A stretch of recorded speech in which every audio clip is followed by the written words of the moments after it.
The multipolar Mirage, a Machiavellian lens on the decline of U.S. hegemony. In the grand theater of geopolitics, nations rise and fall not because of ideals, but because of strategy or the lack thereof. Today, the United States finds itself not only in decline, but in denial. The post-World War II illusion of unipolar dominance is unraveling. Yet Washington continues to play a 20th century game on a 21st century board. Nowhere is this more evident than in its posture toward China. China is not a passing phenomenon. It is a civilizational state, not merely a nation-state, and it has returned to the center of global affairs with patience, discipline, and a sense of historical purpose that American policymakers fundamentally misunderstand. Long before the U.S. existed, when it was still a land of scattered, brutal colonists chasing, raping, and exterminating Native Americans on horseback, China was already a flourishing empire, philosophically sophisticated, technologically advanced, and economically interconnected with the world via the Silk Road. While the U.S. was in its infancy, a backward society in moral and intellectual development, China had millennia of statecraft, science, and cultural refinement behind it. If the U.S. had any strategic humility, it would look in the mirror and remember its origins, not as a beacon of freedom, but as a settler colonial state built on genocide and theft. It would realize that its current arrogance is but a thin veneer over a history of savagery, and its claim to global leadership is more recent fiction than enduring truth. To work against China is not only futile, it is historically ironic and strategically suicidal. A true Machiavellian, in the spirit of Kissinger, would recognize that stability and influence are more effectively secured through alliance, not antagonism. Kissinger himself understood that balance does not mean submission, it means coexistence with leverage. But that intellectual subtlety has long since vanished from American leadership. Instead, U.S. foreign policy has become a theater of bravado and bluster.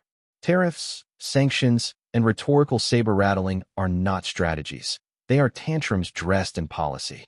Trump's attempt to tackle the $37 trillion debt with cryptocurrency flirtations and border theatrics, while bold, misses the larger picture. You cannot fix a looted treasury without confronting the looters. Yet not even the populist right dares to name the true culprits, because those culprits own the system. Behind the curtain, the cabal, an entrenched elite of transnational financial dynasties, continues to manipulate governments, control narratives, and siphon wealth from the many to enrich the few. Political parties, left and right, are mere factions of the same shadow court. The illusion of choice is democracy's most brilliant deception. Not even Doge, for all its digital rebellion, has dared to challenge the root of the rot, the untouchables who engineered the theft of trillions and walk free. In a world governed by appearances, the truth about JFK, Epstein, and similar scandals will remain locked away, not because it is unknown, but because its exposure threatens the structure of illusion. The mainstream media does not report news, it manufactures consent. Political campaigns do not offer vision, they recycle hope as distraction. The republic has been hollowed from within. Meanwhile, Israel, once admired for its resilience, is now condemned for its hubris. Empowered by the same global elite and shielded by the weaponization of victimhood, it mistakes silence for support. Like all regimes intoxicated by impunity, it risks collapsing under its own arrogance. History offers no exemptions.